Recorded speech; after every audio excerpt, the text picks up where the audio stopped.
Hello, Tar Heel Nation. Let's get ready to rumble! All right, that's right. It is another episode of UNC Hoops Talk, and I am your host. The champ is here! That's right. It's Dan DeWitt coming at you from Middle Tennessee, and I'm so glad that you are listening to this. I'm glad to be back. These off-season podcasts is just way too much time in between podcasts, and I miss it so much. So I'm always glad to get back on here. I'm glad that you're listening. I'm glad to be putting out another podcast just to be talking UNC hoops with you guys. So yeah, thanks for joining in. Before we do get in, last month in June, I mentioned that possibly having Ross Martin from Carolina Blue on the podcast. Scheduling and stuff did not work, but I still want to do that for next month in August. So August is going to be our recruiting month. I know right now, for college basketball, July is a huge recruiting month, but for us here on UNC Hoops Talk, it's going to be August as recruiting month. And so to get ready for that and to, in the anticipation of having Ross on to talk all things recruiting, I would love to get questions from you about it for him. Lots of different ways you can do it. DM me on Twitter or just even message me on Twitter, Google+,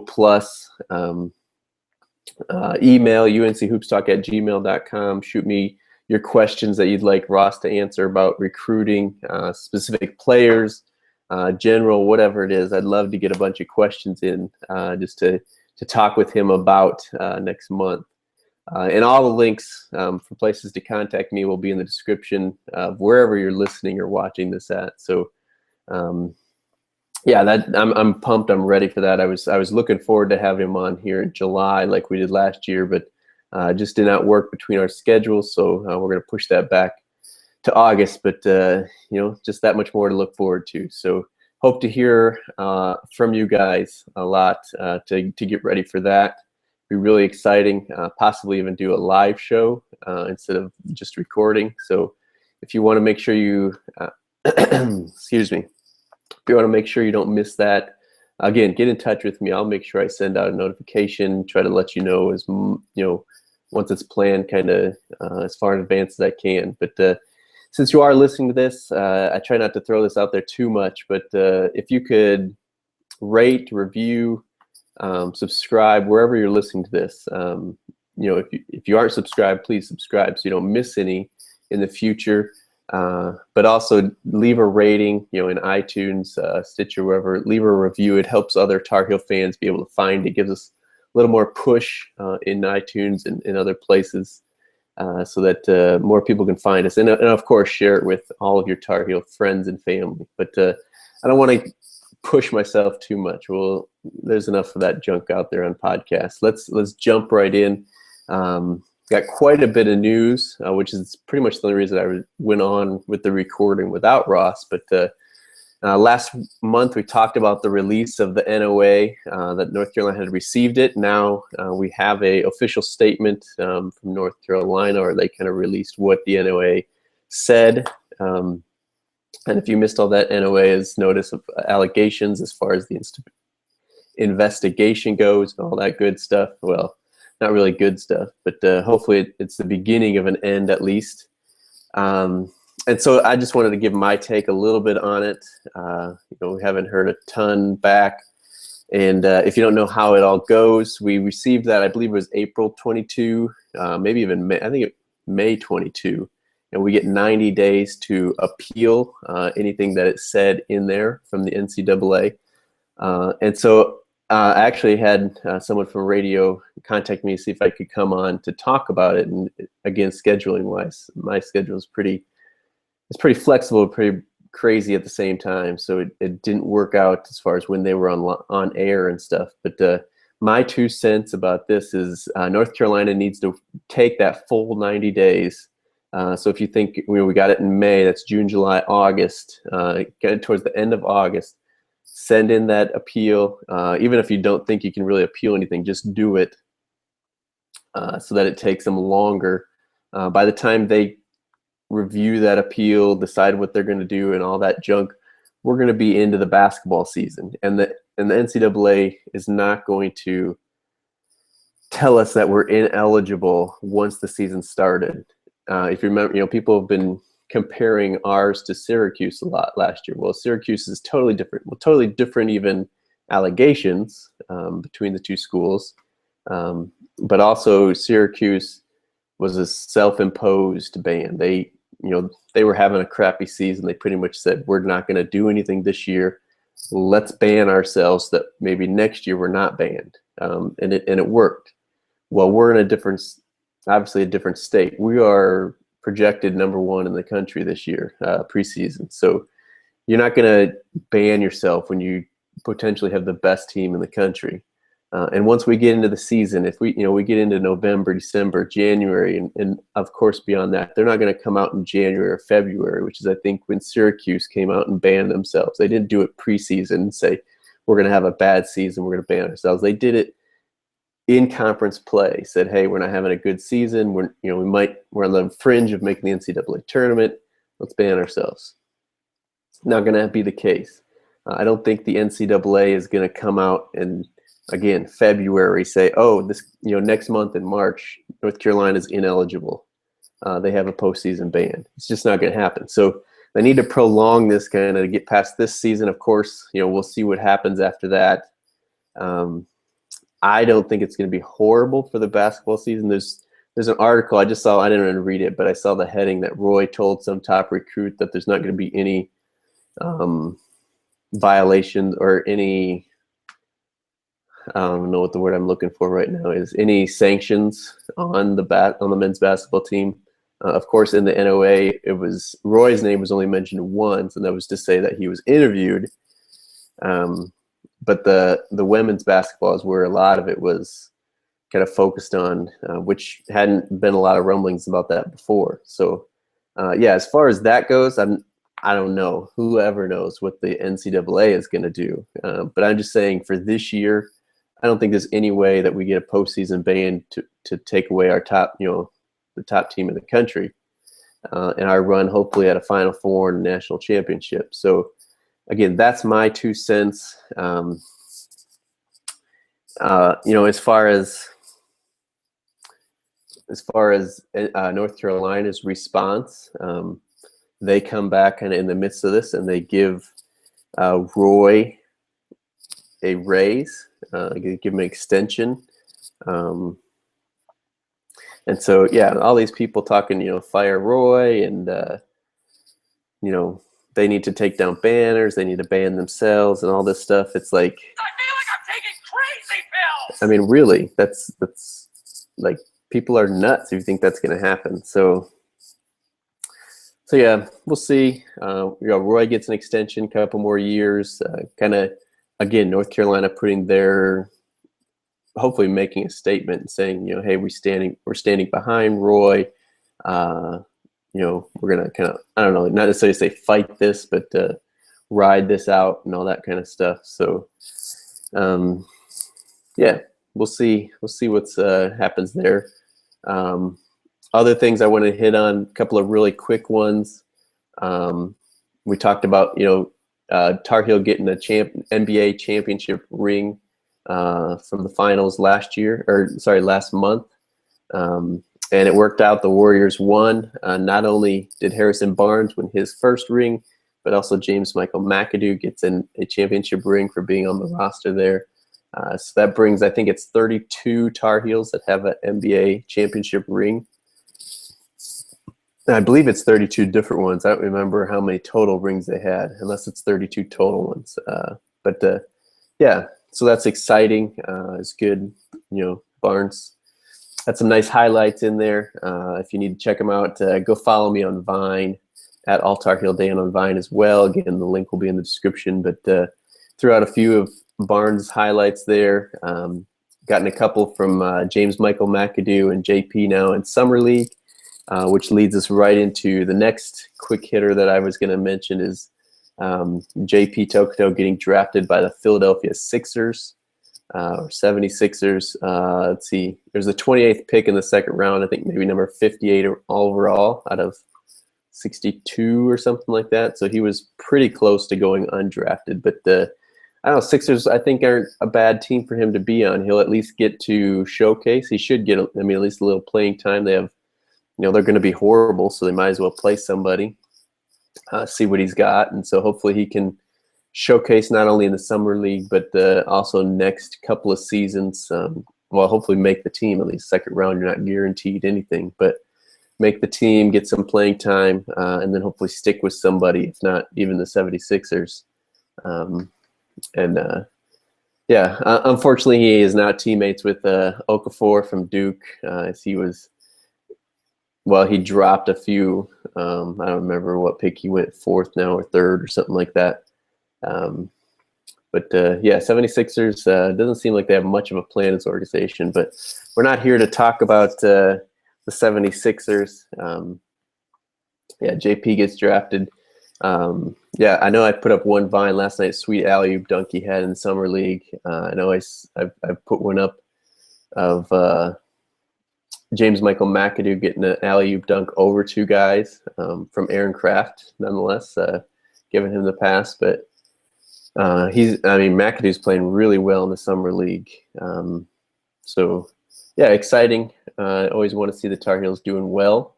A little Tar Heel news in the NBA. Several guys signing new free agent contracts. Danny Green gets a pay raise. I think it was a free agent even, but he signed back with the Spurs, got a nice little payday. Brandon Wright, I don't remember who he signed with, maybe Memphis. Let's see, who else? Wayne Ellington signed with Brooklyn. I feel like I'm missing one other guy. I don't remember. I think Tyler Hansborough is still a free agent, looking for the right team, looking for his contract. And then we also have Ty Lawson, who is not being very smart with himself right now. Got another DUI, got arrested for it, and then also put out the video of, he's going to be moved because they drafted Moutier from China, who was supposed to be at SMU last year. So a couple of guys still out there kind of in limbo, see what happens with those guys. But some nice signings for Tar Heels in the NBA. So good to see those guys still going strong, contributing, all that good stuff. I think that's pretty much all our NBA stuff.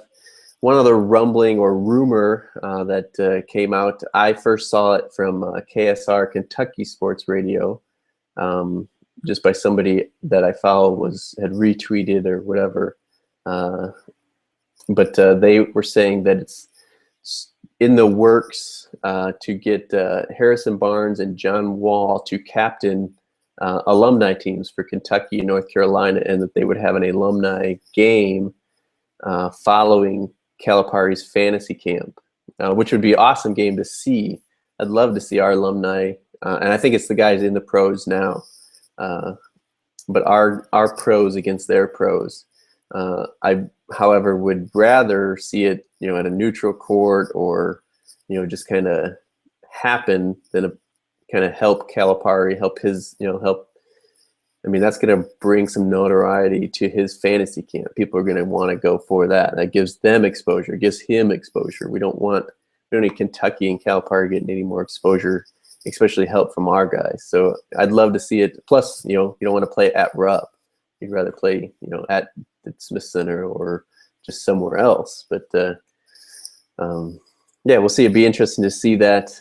Lexington is closer to me than Chapel Hill is here in Middle Tennessee, so it'd be more of a chance for me to be able to go if it wasn't Rupp. But again, we don't want to help his fantasy camp. We don't want to help Kentucky out at all. So hopefully something changes there. Plus, it'll be interesting to see if the pro guys play in a pickup game like that. It's going to be more competitive than just a regular pickup.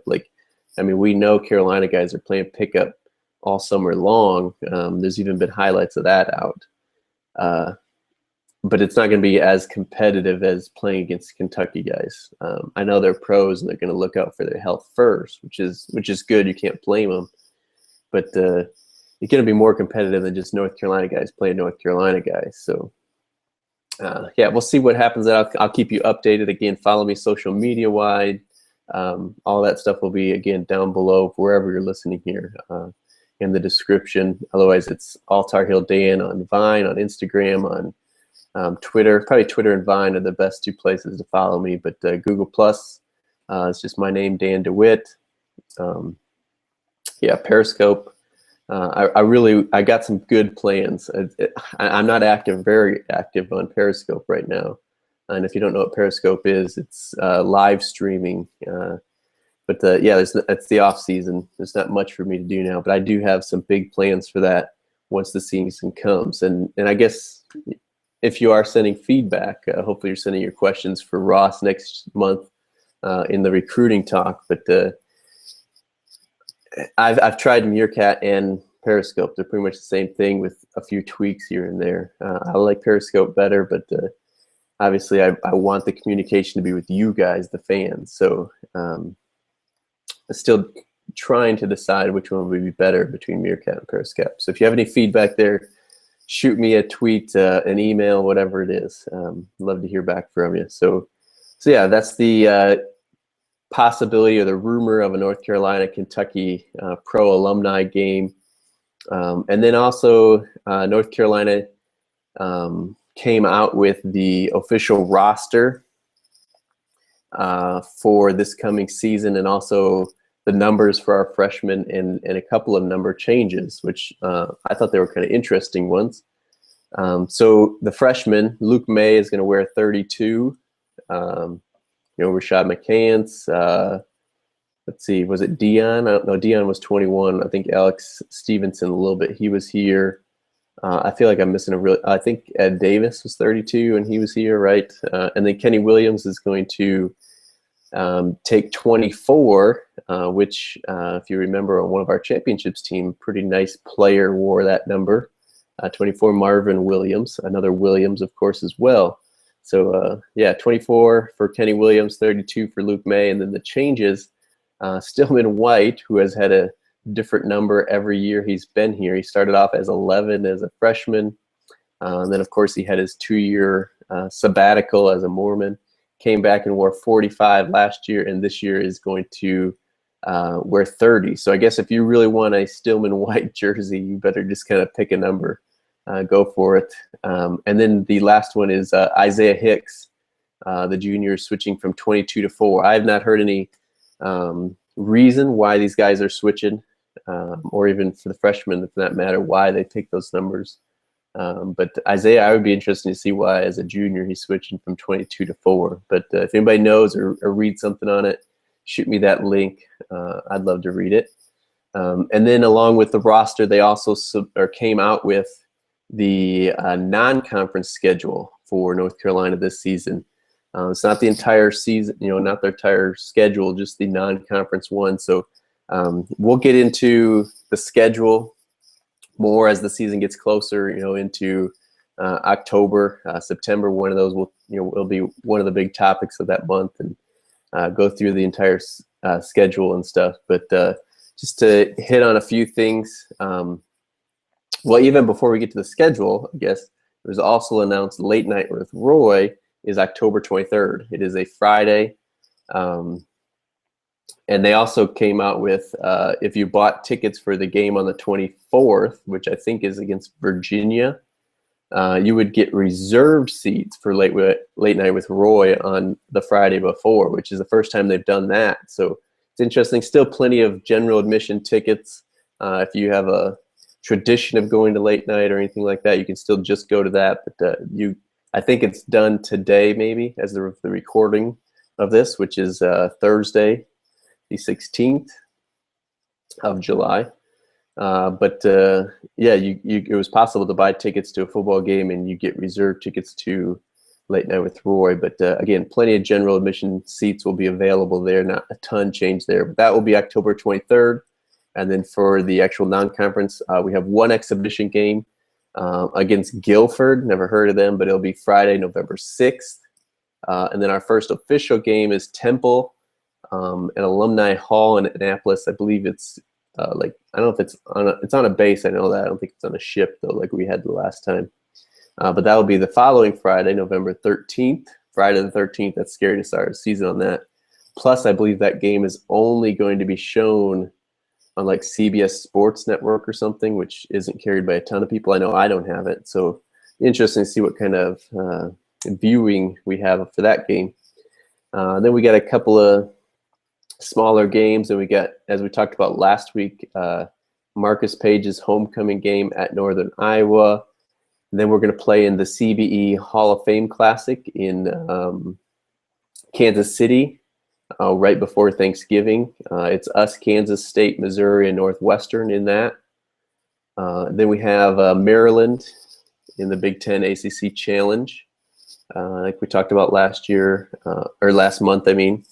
And then Texas, one correction from last month. I thought we played Texas at home this year in the home and home series we have with them, but we were actually at Texas this year. So that's a good road test for us. Remember, it's Shaka Smart's first season there. So that'll be an interesting one. I'm glad that it is at Texas almost rather than at home. We talked about UCLA as part of the CBS Sports Classic. That'll be December 19th. And then, yeah, we end up with a couple more hopefully easy wins for us at home. The last one being UNC Greensboro, Wes Miller's team again. So, again, I will put a link to the story from the website in the description. You can go look at the schedule if you want yourself. If, there's a weekend you're trying to get tickets or keep free because you want to see a certain team, or just make sure they're at home when you're planning on going. So, yeah, that description will be down in below. Non-conference schedule, not tough, but definitely some tests in there with some good quality teams. So that'll be good. And I think, let me check my notes here, make sure that I've hit everything I wanted to mention. I don't miss any news for you guys. But yeah, I believe that's it that I have for this month. Just waiting for it. It's coming closer and closer. I think we're within 80 days of college basketball starting, so that's exciting. Doesn't get any better than all that stuff. So before I go, I just once again want to encourage you to send in questions, comments, anything related to recruiting that would give us stuff for next month when Ross Martin of Carolina Blue is here. That's Carolina Blue, if you don't know, is the 24/7 sports affiliate for North Carolina. Good. He pumps out stuff like crazy. So, and he's way up on football and basketball. I'll try to get him to talk football just a little bit, but it is mostly a basketball podcast, or it is an all basketball podcast. So, majority of the time we'll spend talking about basketball. We'll talk about the incoming freshmen, what he knows about them, what we can expect. Talk about other commits we have, offers that are out there, recruits that we should be watching for and listening for, all that good stuff. So we should have a jam-packed podcast next week talking all things recruiting. Maybe it's the state of the union as far as Tar Heel recruiting goes, but please send in questions and all that, any specific guys you want to know about, all that good stuff. Again, all places to contact me will be down below in the description, but all Tar Heel Dan on Twitter, UNCHoopsTalk@gmail.com for an email. Wherever you're watching this video, just make a comment. I will make sure and find it as well. It will come to me, I promise. And of course, follow me on all those social media. Wherever you're most active, follow me and let me know that this is where you heard about me and connected with me. I'd love to hear from you and connect with you as well. Do not be afraid. I will talk UNC Hoops Talk, just used to saying the podcast name, but I will talk UNC basketball anytime, any place with anyone. So this is the podcast for the fans by a fan, so I'm no different. Hit me up. Let's talk. Let's shoot the breeze. So one other thing I just want to throw out there, if you have been listening, if you've enjoyed this podcast, whether it's your first time or you've listened before, if you would like to help improve, you can, besides just sharing out and liking and reviewing the podcast to help people find it, you can actually support it monetarily. If you go to patreon.com/UNC Hoops Talk, that's PATREON, patreon.com, and then /UNC Hoops Talk. And again, there'll be a link below to that as well. But it is a way to support and just help get this quality better.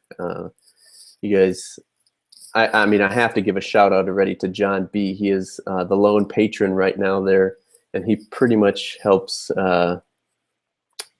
pay for the hosting of the podcast for iTunes and such, which is necessary. But I'd love to improve the website. I'd love to improve the audio quality, and then as that grows, all the money's going right back into it. So if you feel that need, of course, sharing this and liking it and just listening is all the support I need. But if you feel above and beyond that, patreon.com/UNC Hoops Talk. I have been your host, Dan DeWitt. This is the UNC Hoops Talk podcast, signing off for another off-season podcast, getting closer and closer day by day. But thank you again so much for listening. And, I'll be back. That's right. I'll be back and we'll be ready to go. So, Any last words? Yeah. See ya. All right. That's it. Before we go, just remember, go Heels.